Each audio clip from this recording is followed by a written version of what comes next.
credit. All right. Here goes each one. You've seen Rush Hour, right? Yeah. Are you Jackie or Chris? Well, I mean, are we going by skin tone? No, you're Chris Tucker. No, it's pretty obvious. So they're both officers, so it doesn't matter to me in the movie. I just wanted to see her, and that is priceless.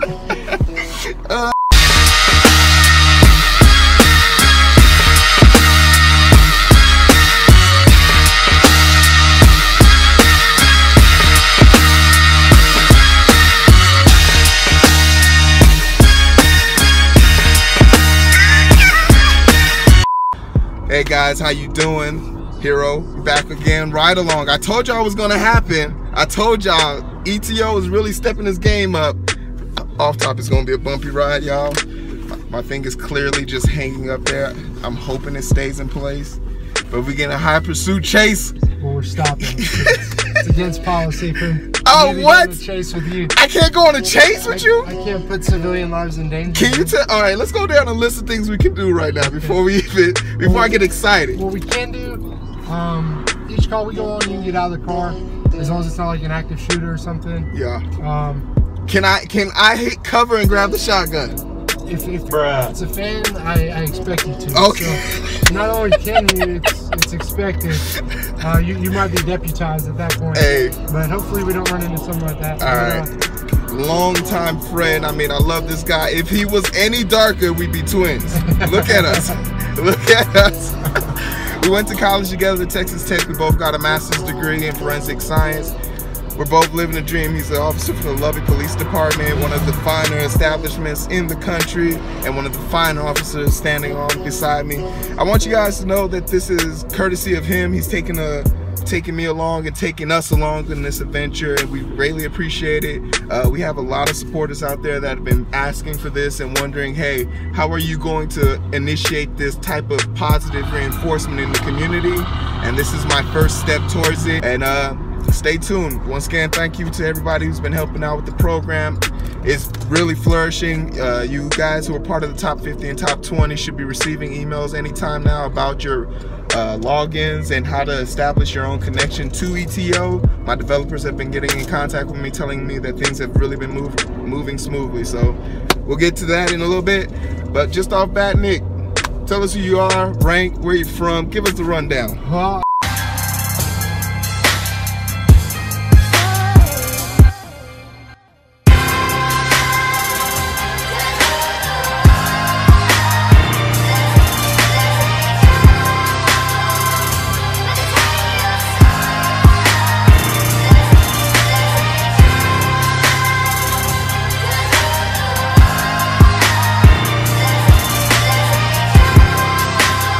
I am Corporal Nicholas Knowlton. Ooh, I just got promoted in January. Congratulations. From Florida, by way of New York. By way of New York. I've been in Lubbock for about 6.5 years. Been with the police department the same amount of time. God bless you. I was on day shift for the past year. Before that, I was on evening shift, and right now we're working the night watch from 6:30 p.m. to 6:30 a.m. So try to get after it tonight. Definitely. And with all things being said, we've gone to school together. I know you fairly personally, so this is a very good encounter for us to have, conversation and dialogue. These are things that I feel friends, guys, we're guys before friends, friends before guys. So like, I come to you with an open heart. Tell us what it is. Like, what do you think of your job? The job you do for your community. What do you think about it? Well, it is a job first and foremost. By that, what do you mean? When I was a kid, I didn't want to grow up and say, oh, I want to be a police officer. Yeah. But when I was in college, I went to Florida State University, and I took a couple criminology classes in junior college, and got really interested in criminal justice and stuff like that. So I kind of just followed, my interest in college. And after I graduated college, decided that I might enjoy police work, because I didn't want to sit behind a desk or be like some insurance adjuster, or I'm not good enough at memorizing wants to be an actor. He's a genius, though. But, look at that face. He could be an actor, though. So, you know, I came down here, and this is actually the first job I applied for out of college. First real job. I worked at a restaurant after I moved back home for 6 months. But, is working at a restaurant not the most humbling thing you can do? I actually, I worked at a place called Fug Puckers, and they used to have this, they used to have like a teen night dance club. So they'd shut down the restaurant, and it was for ages like 13 to 17 or something.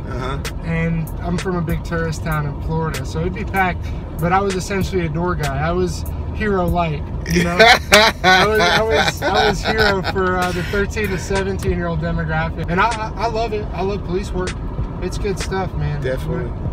I feel like you know, every day it's something new, and that's what I wanted to do. You know, I didn't want to do the same thing over and over. But you know, there is times where you deal with the same people, or you deal with the same type of stuff, and it gets to the point where, you know, you feel like, well, it is the same thing every day. I didn't want to be behind a desk, but here I am, you know, here's my desk. Okay, we're going to a fight in progress right now.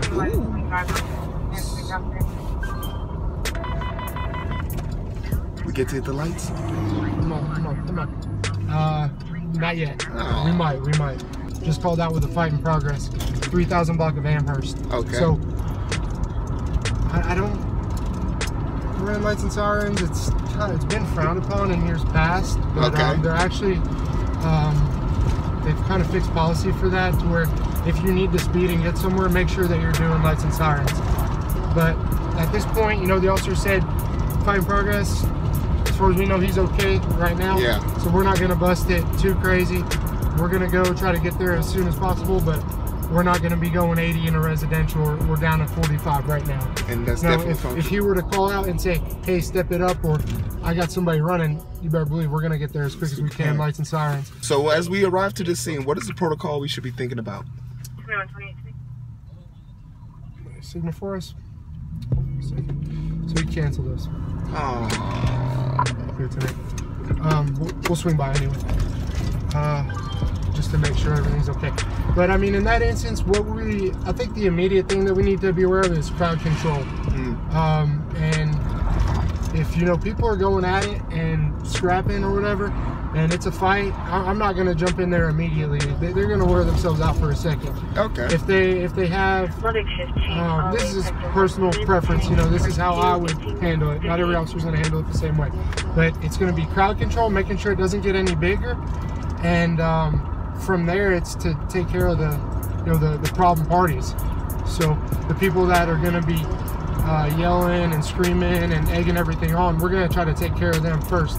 And if that means, you know, telling them, hey, you need to stop and go inside, that's what's going to happen. Oh, there's so much going on right now. I'm trying to explain the other call, but do what you got to do, boss. To another call. Do what you got to do, boss. We're here to observe. So we got canceled again. So now we're back on sector 1. Okay. Let me finish the protocol, the fight thing. What we get, obviously, crowd control is the biggest thing, because you don't want it to get too crazy. Like I said, you know, we generally do, you know, verbal before, you know, doing any physical or hands-on type things. But if people are getting rowdy and they won't be quiet, and they won't, you know, they continue to try to, I guess, make the situation worse for everybody. What we're gonna do is we'll put that person in handcuffs. If we have to, we'll put them in the back of the car just to separate them from the rest of the crowd. And that's not you necessarily arresting them, but sort of controlling the situation. Right, yeah, and it can get to the point of an arrest, but at that point it would be a detention pending further investigation. All right. So what we would do is, you know, see, obviously, if an officer rolls up on a fight and there's 20 people in the middle of the road just going at it, we need to determine if an assault's occurred. Yeah. And at that point, we need to identify the suspects and identify any arrestees that would happen. And I ask those questions to say that, you know, it is a mindset that goes into it. It's just not if an officer approaches you that you should automatically feel threatened by this. There's obviously a bigger picture going on, and your objective is to turn that into something you can control for yourself. Not necessarily to impose your will, but you're here to control the situation.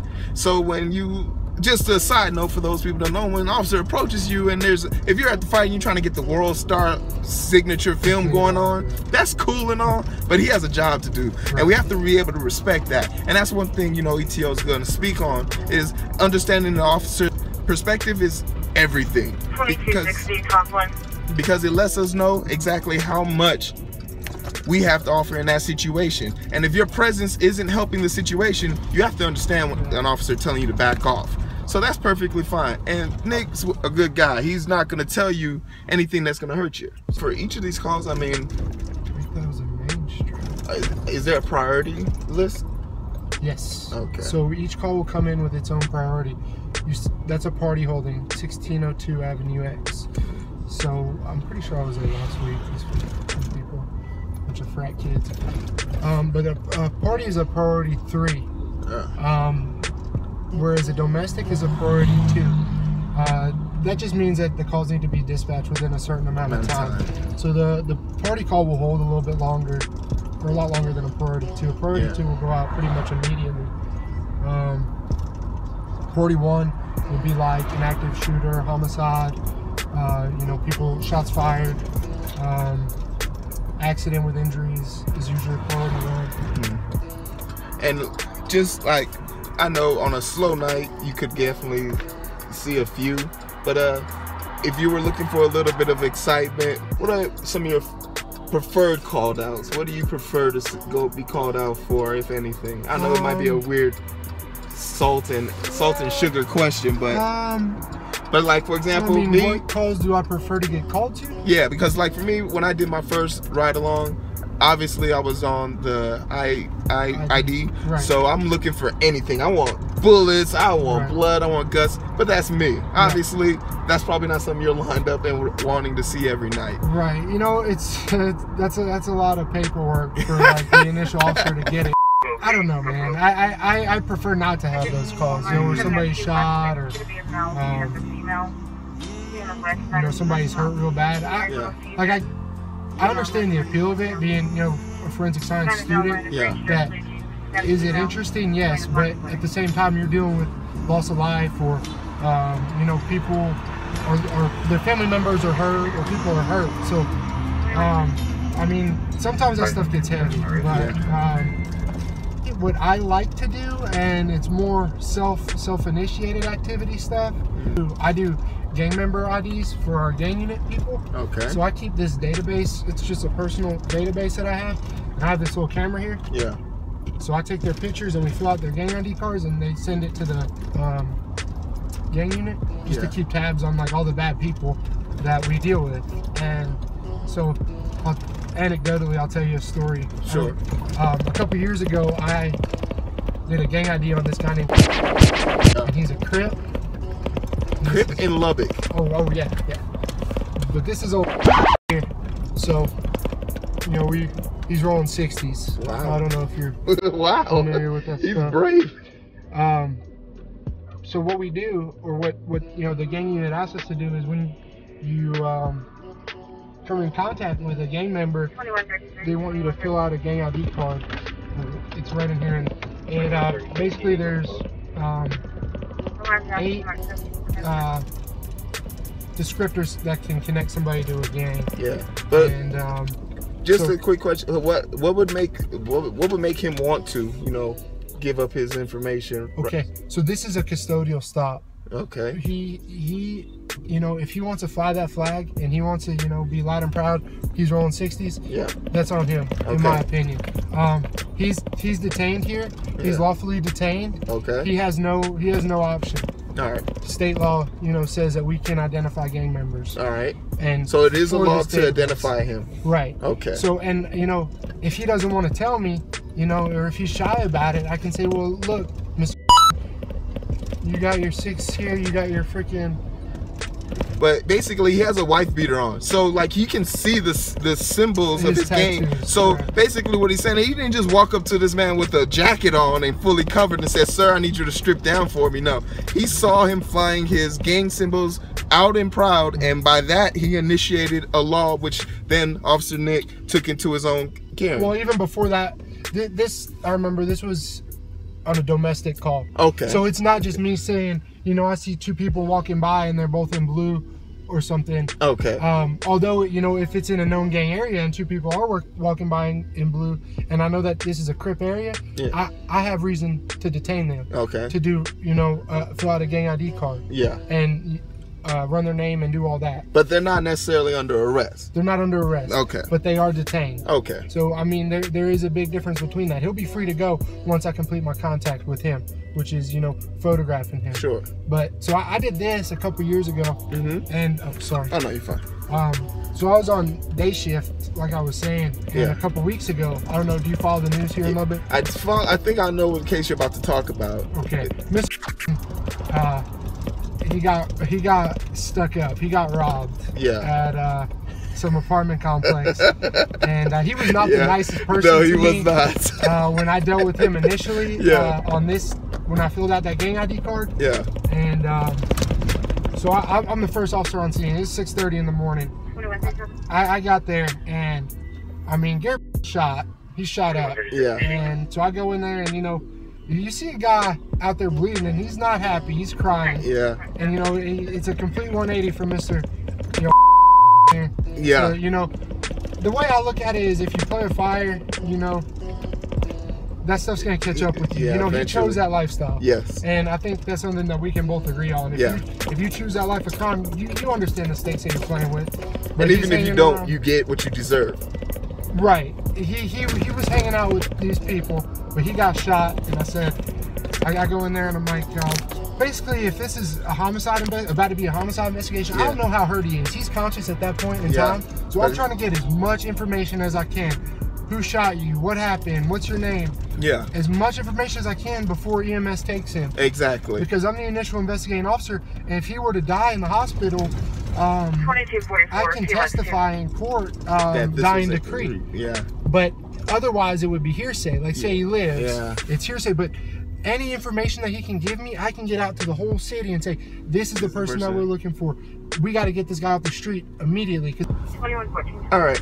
And so, I mean, with the gangs and all that stuff, that's great. But, like, do these people understand that they're in Lubbock, Texas? 4,000 more sharp. Is that not a reocurring issue? Because if I see a Crip, I'm expecting to see him in a major city. That's just me. I'm a city kid. The biggest gang that we have in the city are the Tongos, West Texas Tongos, you know. And who are they for the people that don't know? It's a mostly Hispanic gang. It's originally a prison gang.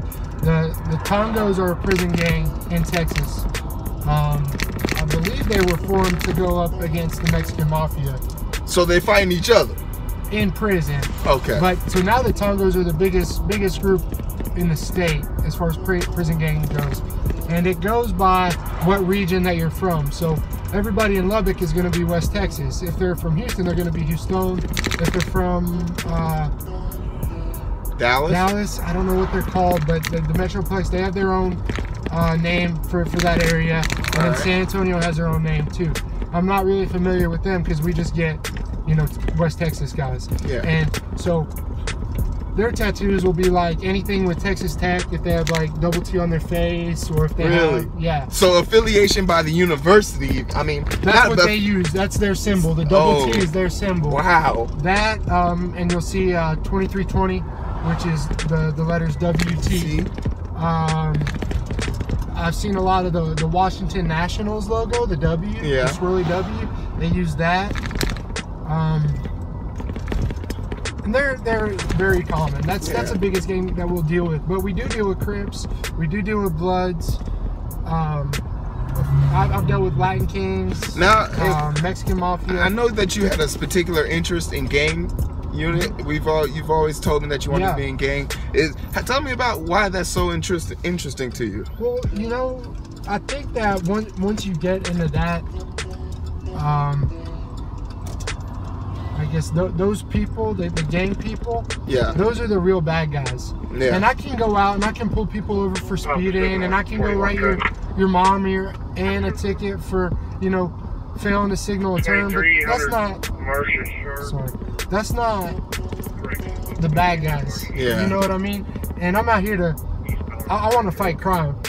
You know what I mean? You are a superhero. That's what I wanted to get into. I wanted to get into dealing with the bad guys, because those are the same people that are, you know, robbing stores or sticking up people or beating on their girlfriends, wives, whatever. Those are the people that, you know, I would say 70 to 80% of crime are committed by this, you know, small portion of the population. And it's not, you know, me and you and you know, the college students, or, I mean, not saying that they don't commit crime, but the majority of people are good. Yeah. But so what I'm doing on regular patrol, I'm gonna deal with those people that might mess up here and there.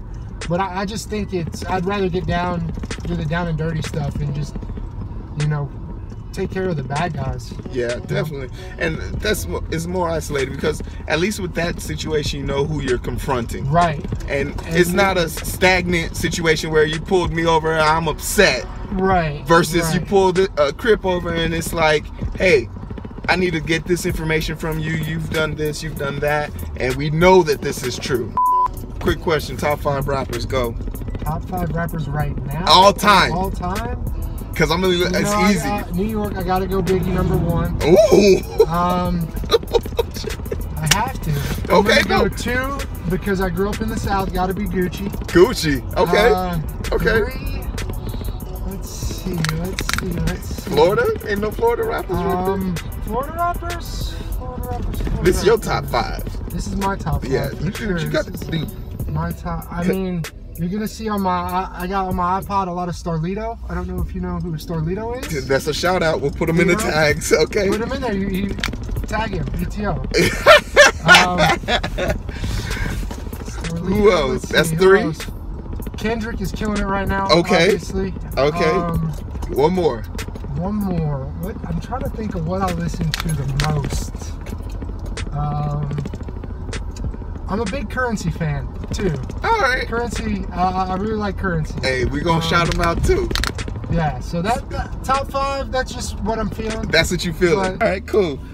And just let's talk a little bit more about ETO, because you're the first certified ETO officer on the map. Mm-hmm. You know, in a few years when this thing blows up and they ask me who was the face of this, because I'm not a pretty person, we gonna put you on the map. And you know, it meant a lot for me. I came to you basically looking for advice and, you know, kind of hoping to hear the negatives and the positives of it.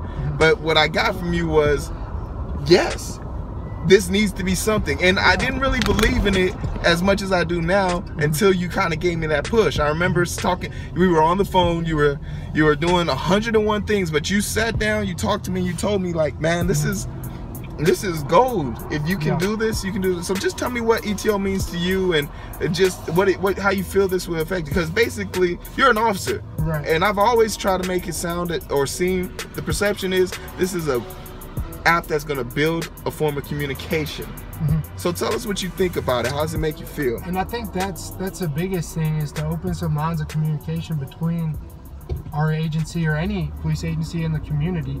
I know our agency with our new police chief has been making a big push to move towards a community policing organization. Yeah. Where we're moving towards how can we assist the community, how can we work with different neighborhoods within the community, and, you know, become not some authoritarian figure, but peers that will help each other. Definitely. And I think that's the way our agency is going, and I think a lot of agencies we're going to see that within the next.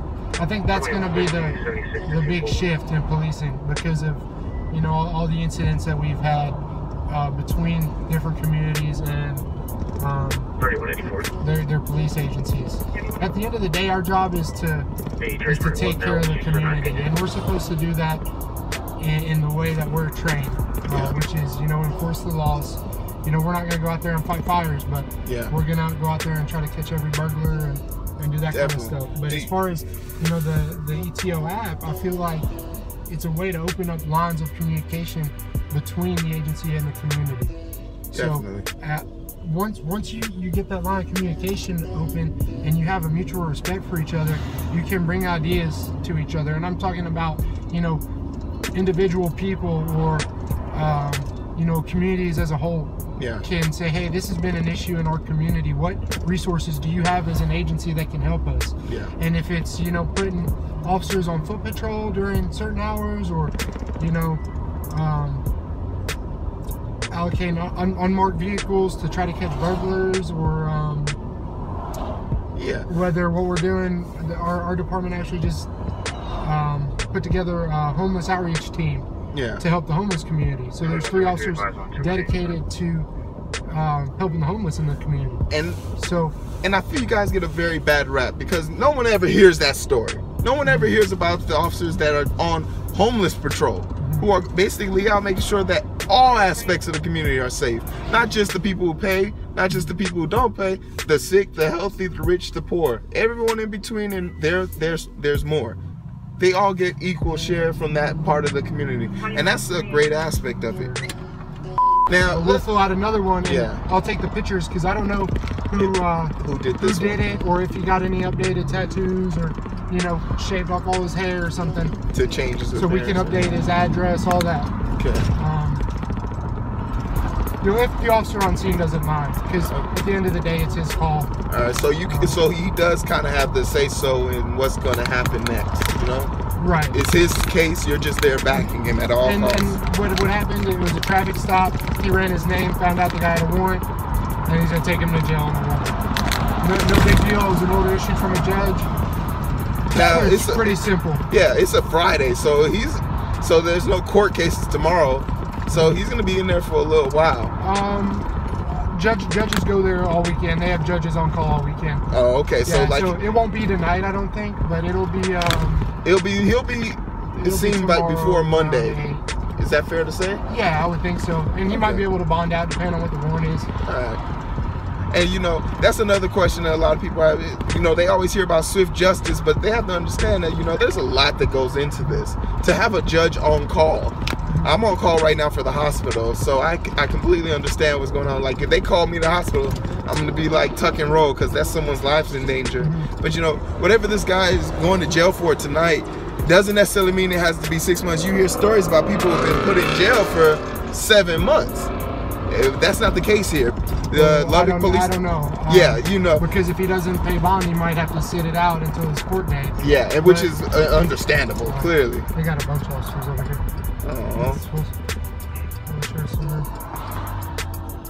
He's already got it. I wanted to show you, but we got lights. Y'all see this? I'm robbing right now. Like a local gang, kind of like just juvenile type stuff. And I asked him, I said, "Are you still doing?" I was like, "No, man, I'm working." You know, so there is a way from it, like, but like his name and everything will stay in that database. This will stay in this database for 5 years. Every time you fill out a gang ID card, it resets the date. So one was filled out on 2/22, February 22nd. Yeah. But since I'm filling out one, it'll reset to this date, 5 years from this date. And when it's gone forever. Until he's identified again. As a gang member. All right. But if someone just say, for example, someone walks up to him on the street, and I mean he has his wife and kid, and he's shirt and tie, is like, yeah, I'm not that anymore. Then they can't use that against him. Would they be able to enact those certain laws that say, hey, well, you were in a gang, so we want to search you? No, you would. No. As far as I understand, he would need to be re-identified. Now, if like, let's say it's a domestic or something, and then you get to talking to him and say, hey, what are those tattoos? And you can identify him that way. At that point, he's identified as a gang member again. You know what I mean? But you can't just stop him and be like, hey, I can tell you're a gang member or whatever. Okay, cool. One more thing about what happened here. Sure. As soon as they found that dope pipe, the whole car is theirs now. Yeah. So, you know, if they found a dope pipe under his seat, It can go in the trunk now. Yeah. They have probable cause for the whole vehicle at that point. Yeah. Consent doesn't matter. It doesn't matter because now Right. it's a new crime. Exactly. And it's probable cause. That's for it. you don't need to get a warrant for a car, is what the Supreme Court has said, because it's mobile. Yeah. And the people can move. So even if he was detained, if he wasn't even under arrest, but they had reasonable suspicion to get in the vehicle, which would be, to do a weapons pat down because he's a gang member, and they were to find that pipe.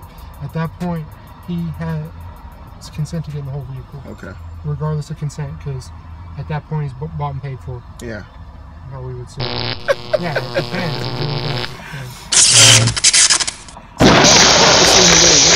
We're gonna go into a lightning round. Batman versus Superman. Batman. I love it. Iron Man, Captain America.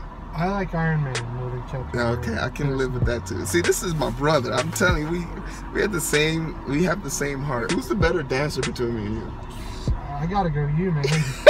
Come on. No, I've seen you get down. Yeah, no, if I'm on one, maybe. Yeah. It depends how late in the night it is. I've seen you move. How that goes. I've seen you move. Top 5 running backs. Top 5 running backs in the league right now? Anywhere. College or NFL? And combine them if you want. Combine you could, because I'm gonna pick. Because you know what I always say, Reggie Bush in college. I think I gotta take Adrian Peterson. AP, okay. I think I gotta take him. Then I'm gonna take Dalvin Cook. Hey, you better head to Chicago real soon. What, you talking about Forte or the other dude? The other dude. What's his name? Langford? Jeremy Langford? No, just the most famous running back of all time from Oh, you talking about sweetness? That's what we're talking about right now. I'm saying period, general. Period in general of all time. Boy, I was gonna come across this camera. No. I mean, you gotta understand, I didn't grow up during that time. The best ones that I've ever seen, AP probably is the best one I've ever seen. In his prime, like, just home run hitter. Chris Johnson was really good for like 5 years. He was the best running back. Yeah, I remember. I'm a Jets fan, so Curtis Martin. Ooh. Obviously. Ooh. He's big time. He had what? He had some good 14 straight years, 1,000 yards at least? You got 4 right now. Well, I thought you were talking about right now. I'm not going to say Dalvin Cook all time, but okay. I mean, he is the best Florida State running back of all time. Who else? Adrian James. Adrian James? Man, that comment section is going to be firing you up. Adrian James quietly was one of the best running backs of all time. I can hear that comment section now. At least the past 20 years. Yeah. Do you believe that, ETO is something that your police department should want to be involved in? Because let's face it now, we're right now in a situation, very touchy-feel situation, where the majority of the community has trust issues with law enforcement. But is it fair to say that, this app would be a way of making people feel more comfortable? If I could pull up an application saying that, hey, you worked on a force for 6 years, you're corporal, and you've done this, and you've had connections and ties to these people, would you feel comfortable with people being able to readily identify you? Yeah, I think that's the name of the game as a police officer. I mean, transparency is the biggest thing right now. We serve the public, so the public should know what we're doing. Hotel, north of town. Everything that we do with the public is recorded, by the way. Right here. This is our so this altercation we just had has been recorded. Yeah, I wouldn't call it an altercation. I mean, this contact is what I would say. Peaceful terms here. Yeah, peaceful terms. We weren't bum rapping the guy. He had a I dropped the people's elbow on him. He had a expired registration. I think that's what the stop was for. It was expired in 2015, so almost over a year now. Yeah. So I think that's probably what the stop was for. That goes to say, speaking of recording, how comfortable I know this might be a new generation type thing, the recording. One of the functions of ETO is that it has a built-in recording device, that can be used for, which I like to call situations like this, where I see an officer, I take a selfie with the way the world is right now, where everything is just social media and everything's out there. Is it okay that these officers are being videotaped at any given moment? I know there's a certain sense of privacy that you want, or a certain sense of not having someone always over your shoulder, but do you feel that they should be that negative? Like I said, we're used to being recorded because it's mandated that we record all our contact with the public. So I don't have an issue with it. The biggest issue I would have is kind of like what you said earlier. If you have a bunch of people trying to do world star stuff, and I'm trying to do my job. Yeah. And if people are getting behind me, or like Chappelle show, you're too close, Mom. Yeah. With Dylon or whatever. It took me a second. I have to speed up that reaction. You're too close, man. Back up. Yeah. But like that's what we don't want. We don't want anybody getting all up on us and have to deal with that, because that's not the reason that we're at the call. We're not at the call because somebody's recording us. We're at the call because we need to handle this fight, or we need to handle this domestic, or we need to handle this shooting victim. You know what I mean? Yeah. So we don't need to worry about people standing 5 feet behind us because they want to get on Live Leak or something. You know what I mean? And to that extent, there is a certain issue or questions that have been raised, such as, well, if we don't have certain people videotaping from certain angles, we don't get to see certain truths. Right. Which is understandable, but it shouldn't interfere with the line of work that you're trying to do. That is my opinion of it. Yes. Yeah. And with that being said, go ahead. Like if you want to record me during our traffic conversation, if you're stopped for a speeding ticket or something, and you want to record me, as long as it's not getting in my way, as long as I don't walk up there and try to hand you a ticket and you just go like that and put it on my face or something, it's not gonna be an issue. Yeah, definitely. And one of the great things about ETO is that it comes with the No application, which will then instruct you on how to videotape somebody without being or putting yourself in danger or the officer in danger. Say, for example, I have the phone posted up, and it's real ghetto how we did it, but I have it taped up to the corner of the car. Taped up on the spotlight handle. But basically, that is, you can see me, I can see you, we can hear every situation. If this is their form of recording, and even the way we have it recorded is that you can see the recording, so you can see what you're saying and doing a lot of time, that's not a problem. But obviously holding that, and an officer coming up to the vehicle, and he's in full alert mode. A lot of people take this situation for granted. You have to understand that he is coming to a vehicle that is completely in dark. We don't know who's in the car, what's in the car. It's almost damaging for him not to come up to the car in total prep mode. So understand, don't take that as hostile. Take that as precaution. A lot of people confuse those two things. And like I said earlier, Officer Nick is not somebody that's going to approach you with a hostile tone, because he gauges people. He doesn't judge them. He gauges them. He allows you to give. Before you get too far, I don't want to. I mean, I will come at you hostile if the call. Yeah, I mean, if the call is a shots fired and I see somebody shooting somebody, I'm gonna come out there with my gun and start shooting them. You know what I mean? Yeah. So I don't want everybody to think I'm all daisies and stuff. No. Like when the need calls for it, I will be hostile and I will be violent. You know what I mean? Yeah, and that's another thing that I always like to explain. He is an officer.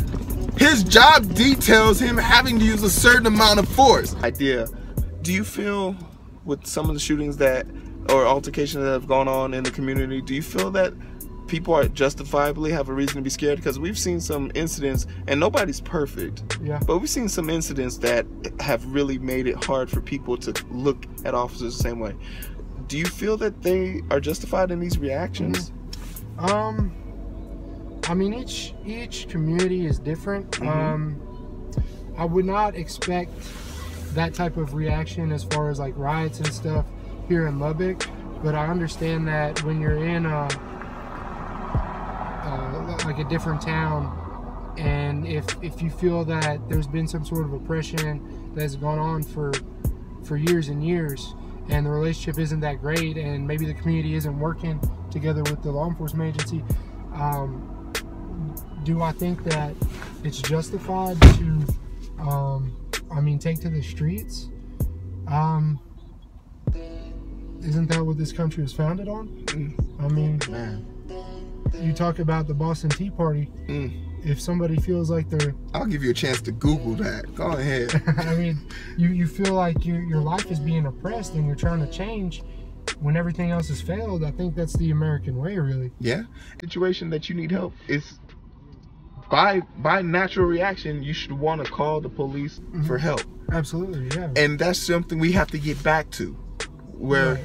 we want to be able to help the officers, and officers want to be able to help us. But it's also a stigma that goes with it, because I can speak freely on Chicago because they're right now going through they're being dragged through the mud, and it's rightfully so. When there's a line of communication that has been built in lies and shooted in stories, you kind of want to say, man, how long has this been going on? Right. And it's kind of scary when you think about it, because these are mayors, these are captains, and these are people that have big time power, and they are generally using it against people wrongfully. Do you feel these people need to be in positions of power? Oh, no, it's unacceptable. It's unacceptable. Right, So no, that's definitely fair to say that that's unacceptable. We have a big, I mean, you were in the briefing room briefly, but there's a big sign in there, you only have integrity once. Yes. So we gotta press the questions that matter. So can we go politics? We're not on our first date, so we should be fine. What do you think about our current president in office? What do you think? How do you think he's done? I mean, he's had 8 years. The world, we haven't hit Armageddon like a lot of people predicted. So I mean, how do you think he did? I'm an Obama fan. Amen. So, but I mean, I'm a little bit more liberal than a lot of police officers are. Do I think that he's made some mistakes? Of course, any president has, but I think he's done a lot of good stuff too. And Definitely. I mean, if you look at, gas is at the lowest prices it's been, I think, in my lifetime. We're pretty definitely close in to my it. life. Yeah. We're the same age, huh? Yeah, so I mean, he's done good things. He's had some mistakes, but at the end of the day, I think it's better off now than it was 8 years ago. Yeah.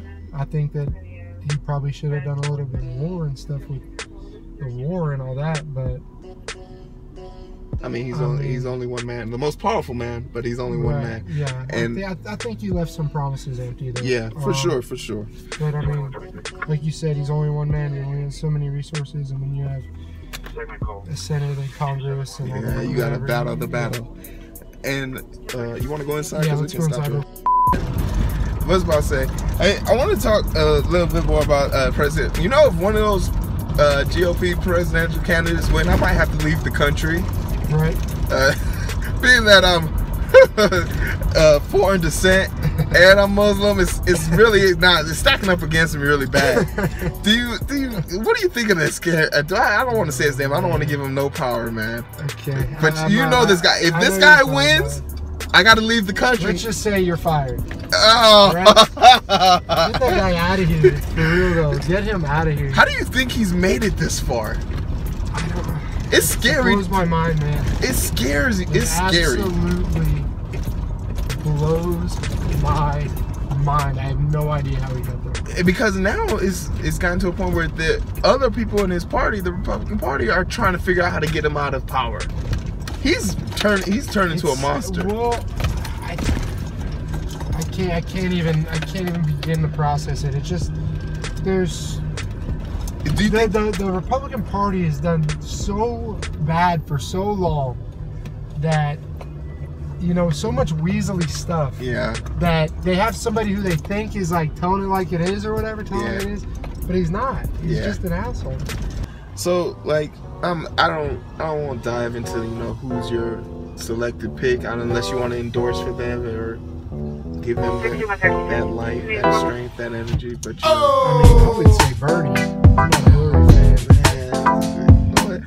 And when I tell y'all, Nick can come to my cookout and make himself he won't have to make a plate. There's gonna be a lady to make him a plate.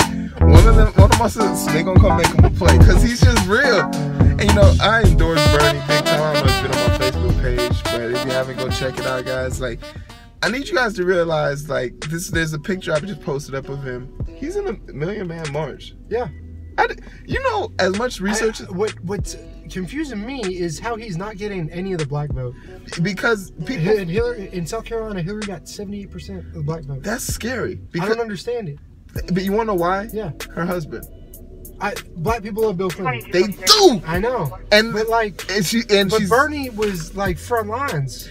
And have you seen the picture of him in Chicago? Getting dragged away by the Chicago police? Yeah. They had him like in that which is now an illegal hold, I think. The little one where you tie their arms and the legs backwards, hog tie. Like, he's done so much, but you know what the thing is he's not he doesn't have that rapport, that appealing He's factor. like, you know, because he's kind of just like this he old looks guy like from the Brooklyn. Tales of the Crypt guy. Yeah.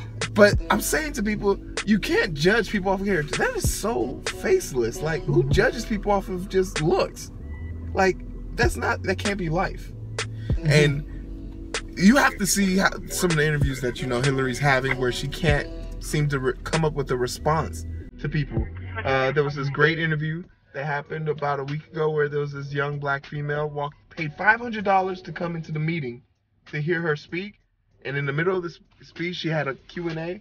And of course, she rushed the stage and says, in 1996, you told the government that young black men are super predators and they need to be taught to heal. And then they played the recording. She really said that? She said that. Oh my God. And she kept sipping her coffee with this pungent look on her. I just said, how? But you know, I can't allow that to be my defining factors. My bigger issues with Hillary is the lies she tells, because the reason why we have this mass incarceration of minorities or people in general in America is because of these profit for prisons. That can't be happening anymore. I'm sorry. I don't know if it's useful. I don't know who's making money off this. But you can't, when you have a situation where you can make money, it's a chance to manipulate it. Exactly. And that's not to say that the people who are been put in these prisons are bad, but I did a program here at Texas Tech called iPod, where we did combined 247 people wrongfully convicted. Something like that. 240 in Texas alone, and this program hasn't even spread to other states yet. Right.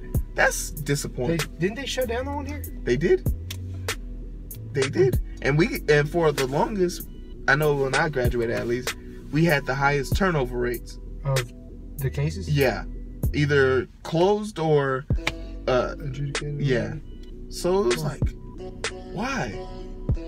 I guess the head here, I think, had a fallen out or something. Yeah, when another head or something. No, when we lost control over that situation and Tech got involved. God have mercy. I was punched. Yeah, man, I was feeling it. Just sometimes you get caught up, don't have time. And I'm definitely gonna press so. But everything's to your own discretion of what you want to write a ticket for, what you don't want to write a ticket for. But at the same time, I feel like, what's the best line? If like you pulled me over, like let me tell you one of my lines. Let's see if this will work on you. If you have a line, you're probably getting a ticket, man. Hey, it's good though. I sell it. Okay. All right, so I was like, and it works for me because it was really happening. So I had the bubble guts. All right. I know I'm horrible. I had the bubble guts. And he pulled me over, and I told him, he said, hey man, you're speeding around that corner, you didn't come to a complete stop, what's the rush? And I had a loaded fart ready. So I let it out right then and there, and as soon as that window came, it was hot, 90 degrees. So he caught the whiff, and I looked him in the eye, and I started getting teary-eyed. He was like, what's wrong? He said, what's wrong? I said, officer, man to man, I live right across the street, but I got a bomb in me, and I know you smell it. And he said, know what? Just go slow. And he pushed me away. I promise to this day, if I can prove that I'm at least within 2 blocks of my house and I got a loaded fart, that's my go-to line. Well, you know, I think that would work. 2 points. There you go. I'm not a gun advocate. I used to be. I'm not anymore. And that's probably comes from just, I got thunder and lightning right here. Yeah. And I'm just soaked now. But seriously, it's just not something I found interesting. You know, I always thought to myself, I got kids. If I ever have a kid in the house, the last thing I want to do is come home and check the safe area. Right. And it's not there. Yeah. And just with how America's been kind of tuning, like every 3 days there's a mass shooting in America. Do we have a gun problem, do you think? Would you like to see some gun reform? Yeah, I think that is a big issue, honestly.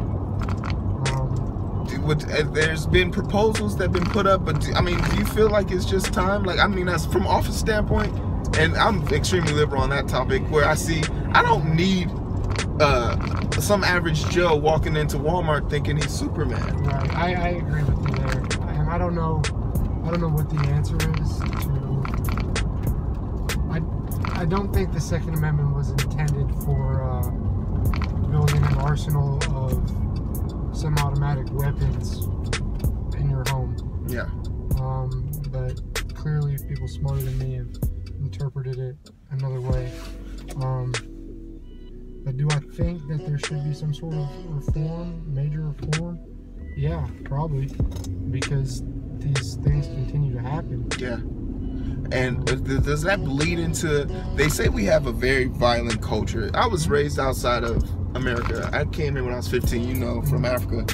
So this violent culture, I don't really see it because I probably just didn't experience it. You know, people normally say they noticed it in high school. So from your experience, you've traveled a good amount of the country. Do you feel like the American culture is violent? Do you feel like we are a violent population in general? I mean, comparatively? I mean, if you want to compare us to the second... No, I think I would.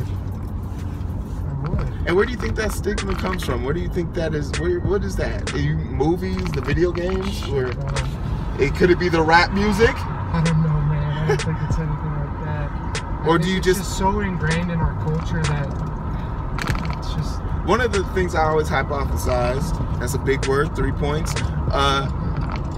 Could it be because America is in itself a zest pool? Like, it's a big pool of every type of culture. You can go to New York, Chicago, even here in Lubbock, and I can get some authentic Taiwanese food. You feel me? Right. Is that the right word? I don't know. We'll figure it out later. But I can get that authentic food. Bench or squat? What am I better at, or what would I rather do? Well, yeah, now I want to know which one do you need help with. I need help with both, man. I just got back in the gym. I told you look like you slimmed down, man. You look good. I lost like 10 pounds. You look good, man. I'm trying to get to like 185. That summer body's gonna be amazing. I'm at 202 right now. Ooh. I'm trying to get down to like 185. We'll see. But I guess, I mean, probably bench. I'd like to get stronger at bench. You want to be able to hit 500 like me? Is that what you're hitting? And 450 on a good day, if I'm crying. I was about to say, you're almost as strong as my dad. Shout out to Pops. Yeah, he's strong dude. I bet. Here we go. Here goes another one. This one's going to get you some love or hate. PS4 or Xbox? I have an Xbox 360 because I have a child. Like I said, it's like all of them rolled into one. But the Xbox 360 works. I don't even know the last game I bought. It was probably like 2K13 or something. You ain't putting no money on that fight. I used to play. I want to go into a little bit more of that camaraderie and that brotherhood. One of the situations that tends to happen is, you know, they have these officers who are very good officers and do the right thing, and there's always this one that just causes an uproar. But while he's in the act of causing this uproar, the good officers kind of stand back as to not get involved any more than what's going on. Do you feel that's their place? How if you saw something going down that you didn't approve of, would you interfere with that? I mean, of course, on some level. Even something as mute as just saying something like, hey. Oh, yeah, no, exactly. I mean, whether it's pull them aside after the fact and say, hey, you didn't handle that too well, or like if it's egregious enough to where you need to stop it during the fact, then absolutely you're going to do it.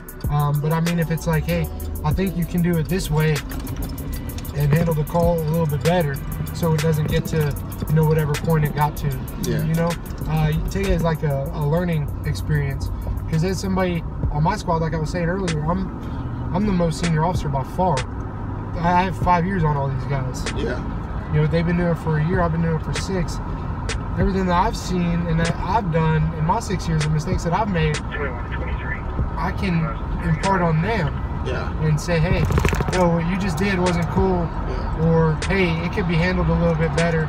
Or, I mean, and not just negative stuff, because I'll always say, hey, you did a great job on that call. Yeah. Or I like the way you handled that. I've never done that before, or something like that. But if it's egregious enough to where it needs to be stopped immediately, then yeah, I would definitely stop it immediately. I would see myself as somebody just standing by, letting some. Kilo 91, 1046. But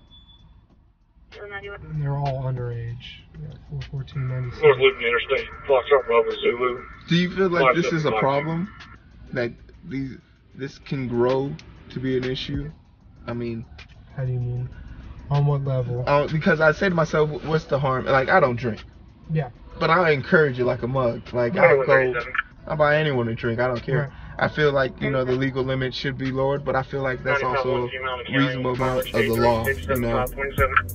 And Tech's had issues with this in the past where we've had people kill other people. Right. So, like, how much of this dealing? I mean, you could go out here and be RoboCop if you wanted to and shut all of them down. Right. But is it sort of an energy worth cost type thing? It can be. Like I said, if we have, let's say there's a house in Tech Terrace that continues to have parties and neighbors continue to complain, and you know we do enforcement action and they continue to have parties where, you know, they're destroying neighbors' property or stuff like that. That's something that I think that we would allocate resources for, and say, damn the time, let's take care of it and send these guys a message. And if we have to take them to jail, we'll take them to jail. But I mean, as far as something like this, you know, first warning type stuff, our job is discretionary. I'm not here to take those two little girls to jail because they don't know how to control their friends because they're two little sorority girls, you know. But like, I mean, if they're drunk, like shit hammered drunk, and they're like just blatant, I think that we would take some enforcement action, whether that's writing citations or, you know, taking people to jail. That's something that we can do. Yeah. Like I said, I mean, as far as, I mean, we can't babysit every single 19 to 23-year-old here. Yeah. As far as not getting in a car or something. But those girls went inside and said, y'all need to get a DD and leave, or y'all need to walk and leave.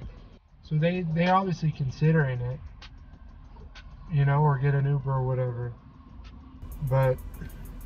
And I really wish that I could like show the videos. Every interaction you've had with these, with people on the streets, it's a level of grace to it that is really it's really charming at the fact. Like, it comes with a tone of serious. I don't know if it's because you got a shadow like me, because they were. Did you get my diversity joke? Was it good? Yeah, no. But I was telling myself, you know, you have a certain grace about yourself where it comes as stern, but also respectful. Like, hey, this is what I need you to know, and this is what I need. This is what you can tell me. Like, and I really just to see, because even with the two men being there with their bravado, but a lot of people think that they know what they're talking about, but they don't know what they're talking about. And is it how important is it for people to understand their rights and the laws? Because, you know, this dude, he just went 0-1, like, and he wasn't even fazed by it. For as educated males or educated people in general, you know, I'm not gonna say something's a fact unless I can prove it. So what would make somebody? What's that notion that makes people say, you can't? Do they feel? Do you feel? At least I can honestly say without a doubt that these kids are privileged right here. Do you feel that's a hint of that in this situation? Yeah, I would say so. It's definitely a lack of they don't understand. All right, ladies and gentlemen, we're gonna come to a conclusion. 13:16. Shout out to my boy for letting us ride along. It's been a pleasure. Officer Nick is a good man. His stories, his laughs, man. It's definitely been a thrill. I want to send a special shout out to Lubbock Police Department for making this happen. They definitely helped us out in arranging this. And just thanks to Officer Nick for having our back the whole night, and, you know, just supporting ETO. I want you guys to know that this will be up as soon as possible. If you haven't checked out our last video with a firefighter, Pork Chop, please go check out my boy Pork Chop. He's a firefighter in Arkansas, and he's doing good things out there. He's a supporter of ETO. He's our first certified ETO officer. Next on our list is going to either be Darnell Cochran, who's an Air Force officer, who's trying to go through the police academy right now, or our good friend Evan Weber out in Little Rock, Arkansas, who's part of the Park District Police Department. So we're gonna go check into all those and make sure we get all of them their due credit. Like I said, ETO is about bonding that community of officers and city officials and giving them an even playing field. But if you have anyone you think needs to be on this podcast, someone you think I should reach out to, just leave their name in the email section. I'll find them, I'll email them, and I'll be glad to reach out to them and try and get them on. I don't know if this could be considered a show. Is this considered a show? Could you consider this a show? Yeah, it's more of a show than a podcast. I don't know. A podcast is more like a radio show to me, broadcast over the internet. This is kind of like a web series. It's gonna go on YouTube. It's a web series. Okay, web series. If you want to get someone on a web, I think it's a podcast. If you want to get somebody on a web series, Show. Put out a shout out. We'll get them on here and we'll make it happen. Show. And then we're gonna go get some to eat because we hungry. We hangry, man. We hangry. So much love. You guys be safe out there. I usually do a word of wisdom. What's gonna be my word of wisdom? Give us some words of wisdom. The one thing I can think of is, do you remember that time where John Starks dunked on Michael Jordan? Yeah. And Horace Grant? Yeah. In the Eastern Conference Finals? Yeah. That's why the Knicks are the greatest basketball team of all time. That is not advice. Okay. That's what I thought you were asking. Yeah, let's go talk to Shanks. Alright guys, so I'm tired, you can probably tell. Been up for like 16 hours straight, but it was all in good fun because we got to complete our ride along with Officer, I don't know how he wants me to say his name. I'm gonna call him Officer Nick, I think it sounds cooler. He played Batman today and I played, yeah, you guessed it, Robin, and it was tons of fun, got to see a lot of things, but more importantly what I feel I got from this whole entire experience is perspective. These guys have it rough, and it's easy to see how a lesser mind could be engulfed with corruption and evil and not doing the right things if they don't have constant reminders of why they're doing what they're doing. And they don't really have an obligation, and that obligation can sometimes be negated or clouded by the things that are going on in their world. Once again, I would like to thank Lubbock Police Department for allowing me to do the ride along and interview Officer Nick. He's the epitome of what an officer should be, and he deserves a raise, damn it. Little bit of advice for you guys out there trying to fix bonds and mend bridges so that you can continue to have coherent relationships with people. People who say don't burn bridges usually can't swim. Don't. All the money in the world, it don't mean much if you ain't got someone to share with that you trust. And don't trust these women, don't love these women. Put my money where your buddies women. I did it once, messed around and did it twice. I won't do it again, won't let these women mess my life up. My homie smashed, but she still want me to wife her. You must be kidding me, shitting me, need a diaper. The problem with women is they too eccentric. Claim they independent, but need your attention. Fight for their space, but want perfect attendance. You show that you in it, but they want commitment. Commitment just words, love is a verb. I show you I love you, this, that, and the third. And if you need more, baby, you can just swerve. Get away to since you need to be served, cause you killing me. I ain't Jeffrey, you ain't Hillary. Silly me, thought you was a shovel and was digging me. But now go digger, the only vibe that you giving me. You the reason men like me give up on chivalry. Don't try to play me like a fool. All you have to do is tell the truth. No mistakes can be made, girl.